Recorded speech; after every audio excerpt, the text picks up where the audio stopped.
నేను ఒక ఎల్లాని నోట విన్నానమ్మా 10 ఏళ్ల క్రితం. నాకు ఎప్పుడూ అది మనస్సులో తిరుగుతూ ఉంటుంది. చెరువు సత్యనారాయణ శాస్త్రి గారని మహానుభావుడు, సంస్కృతంలో తెలుగులో దిగ్ధంతి లాంటి పండితుడు. తణుకులో ఓరియంటల్ కాలేజీ ప్రిన్సిపాల్గా పనిచేసి చిన్న వయసులో 52 ఏళ్ల వయస్సులో స్వర్గస్థుడయ్యాడు. బ్రహ్మదేవుడు అక్కినిపోయి ఉంటాడు. ఆయన మాటల్లో పండితుడు లేక అనుమానం లేదు. వాళ్ళ ఇంటికి ఏదో మేము సందర్భంలో వెళ్ళినప్పుడు నేను వాళ్ళని ఒకసారి మీరు మా ఇంటికి రండి దానికి వచ్చాను. ఆయన సరేనయ్యా ఆవిడేమో తెలుసునండి, మేము రావండి, మీరు చెప్పిన సమయానికి మా ఇంటికి అమ్మవారు వస్తుంది. అమ్మవారు రావడం అది దేవత పుణ్యట్. నాకు అర్థం కాలే. వెంటనే మా ఇంటికి అమ్మవారు వస్తుందండి, 11 గంటలకు మహానైవేద్యం పెడతాం మేము, పరివార దేవతలతో సహా అమ్మవారు వస్తుంది. ఆవిడ ఉన్నప్పుడు మేము లేకపోతే ఎలాగండి, ఏమనుకోకండి, ఆయన వస్తారు, నేను రాను. ఆవిడ కాళ్ళకి దండం పెట్టి నేను బయటకు వచ్చాను. నువ్వు నిజమైన భక్తుడు.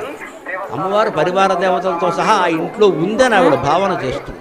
కాబట్టి నైవేద్యం సమయంలో నేను ఎక్కడికి రాను అని చెప్పి ఆయన వస్తారు, కావాలంటే తీసుకెళ్ళండి, ఏమనుకోకండి. లేదమ్మా మీరు చేసే పని చాలా గొప్పది, మీలాంటి వాళ్ళని నమస్కారం చేసుకుంటే పుణ్యం మాకు బుద్ధి వస్తుందని వచ్చి అది భావన చెయ్యాలి.